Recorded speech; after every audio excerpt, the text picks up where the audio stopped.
Prototipos de potencia libre para rodar por carreteras y caminos. ¿A quién se le ocurrió esta locura? ¿O fue una brillante idea? Los Grupo B han sido los coches de competición más brutales, salvajes, peligrosos y espectaculares de la historia. Y te vamos a explicar por qué. Bienvenidos a Garaje Hermético. Enciérrate con nosotros.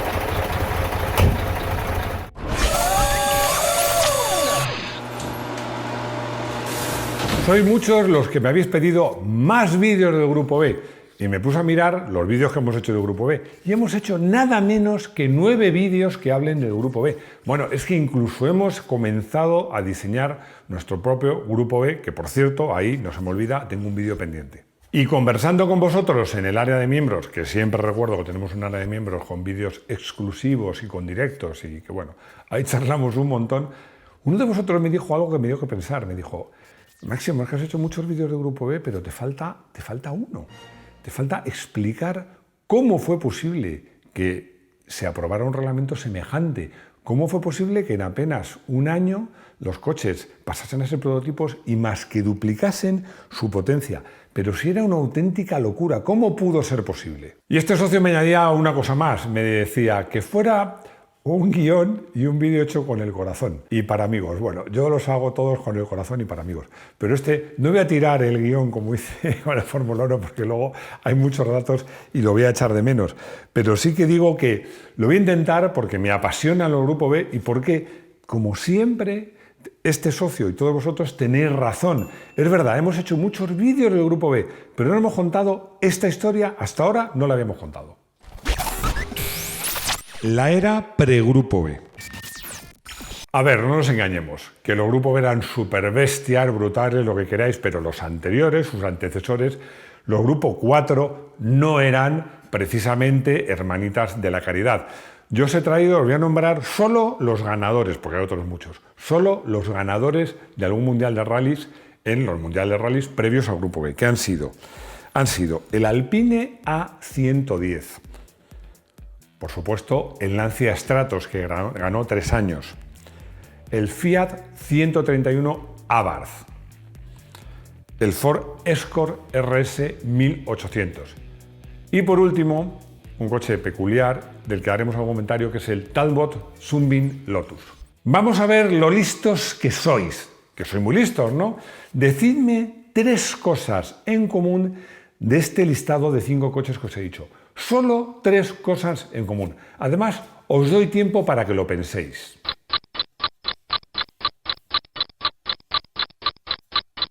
Primero, todos eran de propulsión trasera, solo propulsión trasera. Incluso varios de ellos con eje rígido. ¿Sabéis cuál es el segundo punto en común?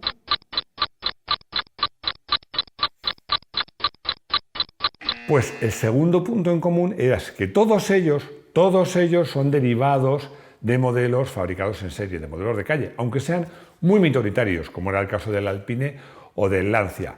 ¿Y sabéis cuál es el tercer punto en común?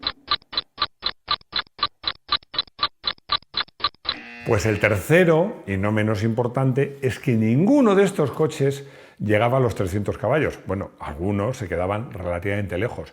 El más potente de todos fue el Lancia Stratos, que en versión de rallies, llegó a los 280 caballos. Es verdad que hubo versión de circuito, incluso con turbo, que llegó incluso, lo tengo ahí apuntado, llegaron a dar hasta 500 caballos. El segundo más potente era el Ford Escort, que para rallies solamente de asfalto le montaban un motor de Fórmula 2, el motor Ford BDA, que llegaba a dar 285 caballos.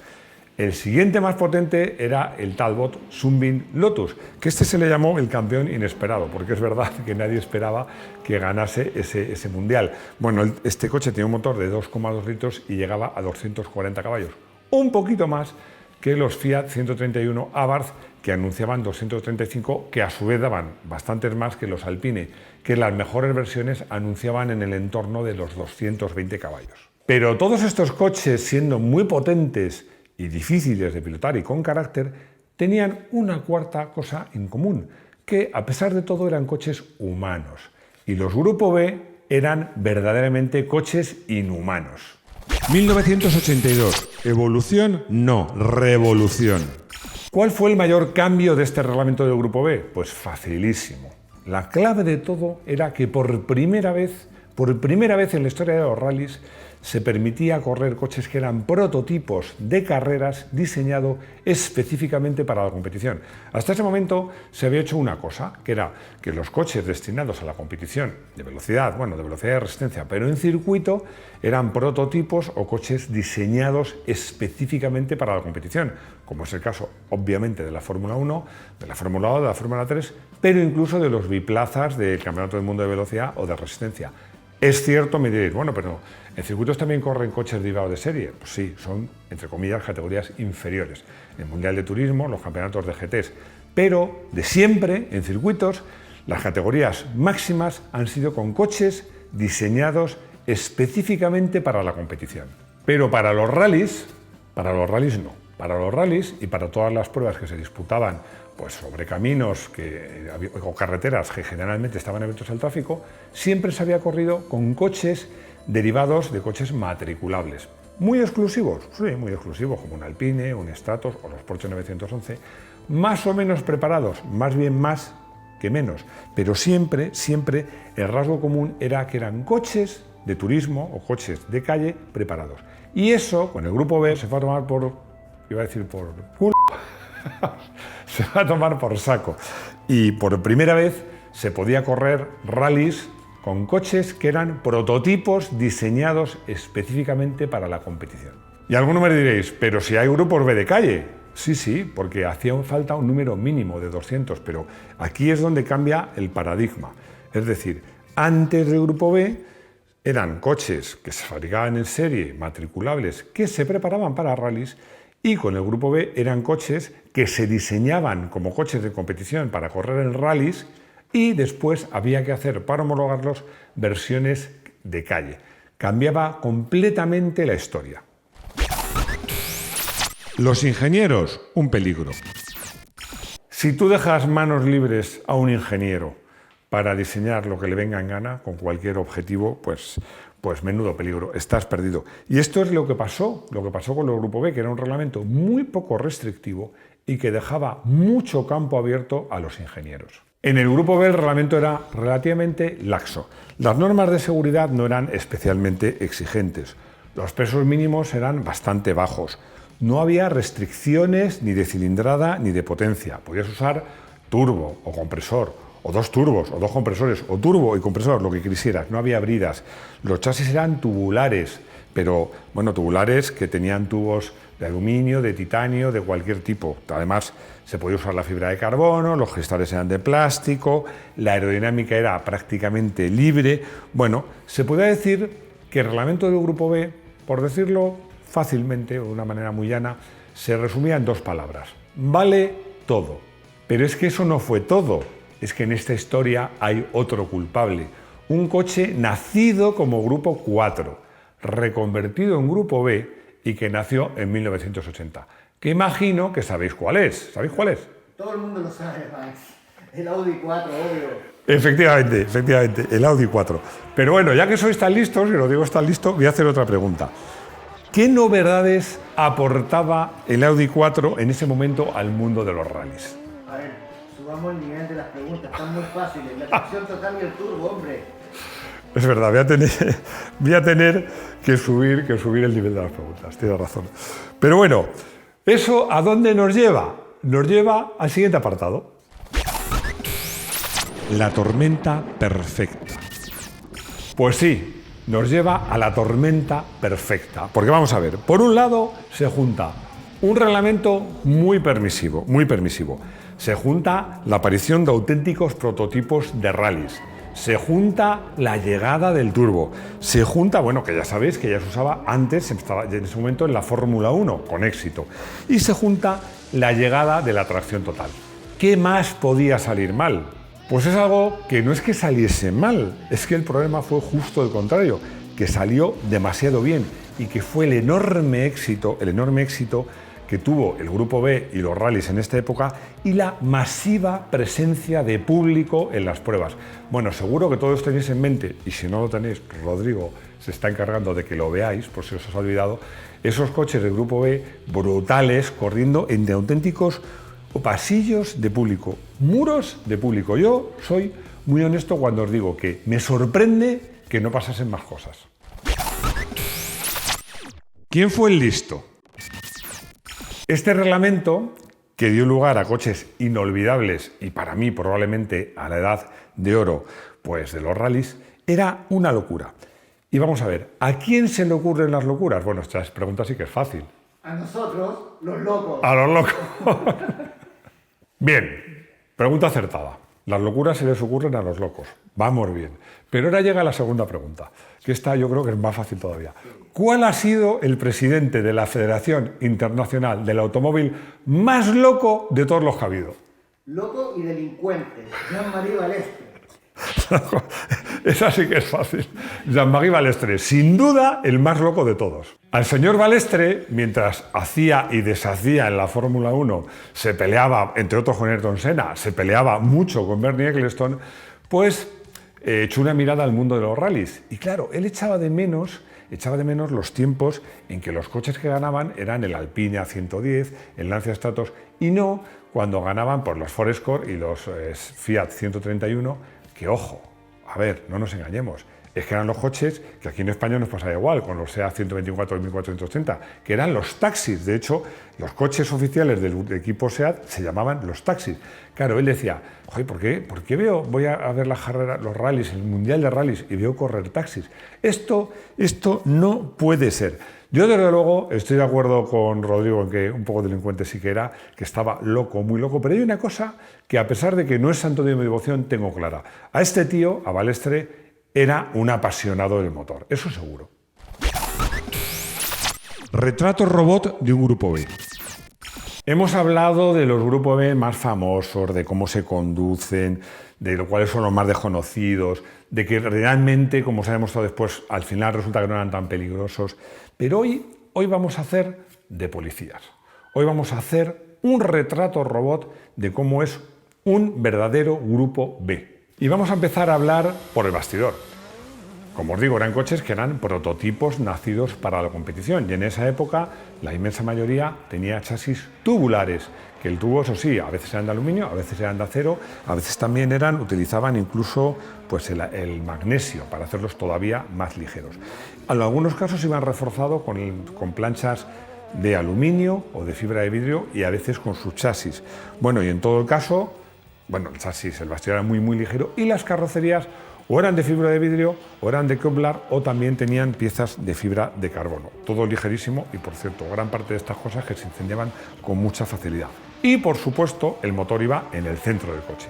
En este retrato robot vamos a seguir por el motor que nos vale con un 4 cilindros, aunque los hubo de 6 cilindros, y bueno, incluso no en los rallies, fuera de los rallies los hubo de 8 cilindros, pero bueno, lo importante es que tengan compresores, turbocompresores, que tengan 2 turbocompresores o un turbocompresor y un compresor, porque el objetivo es llegar a los 400 caballos. Decía que los Grupo 4 más potentes no llegaron a los 300, los Grupo B menos potentes daban más de 300, porque prácticamente todos desde el principio daban más de 400, muchos llegaron a 500, y se dice que el Audi 4S1, el más bestial que ha habido nunca, por cierto que tenía 5 cilindros, ni 4 ni 6, 5, pues llegaba a dar 600. Cuando esto le preguntaron a Walter Roll, él dijo que no, que el suyo solo daba 550 caballos. Y en cuanto al sistema de tracción, aunque hubo Grupo B de 2 ruedas motrices, de hecho hubo uno que ganó, que fue el Lancia 037, el retrato robot de un Grupo B auténtico tiene que tener 4 ruedas motrices con diferenciales sofisticados y activos que sean capaces de modificar el reparto de par según interese en cada momento. Salvajes y peligrosos. Bueno, ya lo tenemos, coches que eran verdaderos prototipos de competición, con menos de 1000 kilos, con más de 500 caballos, tracción total, bueno, no hemos hablado de aerodinámica, la aerodinámica también barra libre, con alerones, aletines, spoilers, bueno, de todo, y que iban por esas carreteras que se habían hecho siempre los rallies, retorcidas, con sus guardarraíles, sus barrancos, sus árboles, sus farolas, sus bordillos, las mismas carreteras y los mismos caminos que se habían utilizado el año anterior con coches más pesados, con solo 2 ruedas motrices y la mitad de potencia. Y que eran brutales no lo digo yo, lo dicen los propios pilotos que tuvieron la fortuna de conducirlo. Por ejemplo, en el caso de Blomqvist y Mikkola pidieron cambios en el acelerador del S1 porque los ingenieros, que como digo, si dejas barra libre a un ingeniero hace auténticas barbaridades, habían hecho que en cuanto tocabas el acelerador llegaba la potencia de golpe y ellos pidieron justo lo contrario, que fuera un acelerador mucho más progresivo. Michèle Mouton, que fue subcampeona del mundo y pudo ser campeona del mundo, y una de los pilotos, o la piloto, como quería llamarlo, que consiguió dominar estas fieras, ella decía que directamente ya las curvas la pasaba como podía, porque los coches aceleraban y frenaban tanto que ella hacía una conducción que ella denominaba stop and go, que era frenar muy tarde, tomar la curva, como decía ella, según sus palabras, como podía, y en cuanto el coche estaba derecho, zas, aceleraba a fondo y volando a la siguiente curva. Y acabamos este apartado con una frase mítica, que la quiero leer porque no me quiero equivocar ni en una coma. Los World Rally Car son coches para niños, los Grupo B eran para hombres. Bueno, esta frase puede sonar a frase hecha, presuntuosa, pero claro, si quien dice esta frase es 4 veces campeón del mundo de rallies y además el único piloto de la historia que lo ha hecho sobre coches de Grupo B y de Grupo A, es para tenerla en cuenta, ¿no os parece? Pero digamos, ¿quién es más? Juha Kankkunen, ¿no? Juha Kankkunen, ¿seguro? Segurísimo, segurísimo. Por supuesto, la frase del bueno de Juha Kankkunen, por supuesto. ¿Fue un error? Hicimos un vídeo titulado No debieron prohibirse los Grupo B, donde, bueno, pues os contamos realmente que era un reglamento, el de los prototipos para rallies, que se podría haber salvado, porque para mí el error fue hacer un reglamento en el que se permitía un aumento de prestaciones brutal y no había paralelamente un aumento de las normas de seguridad, de los sitios donde se corre, del sistema de organizarlo y bueno, un poco todo en paralelo. Yo os voy a poner un ejemplo.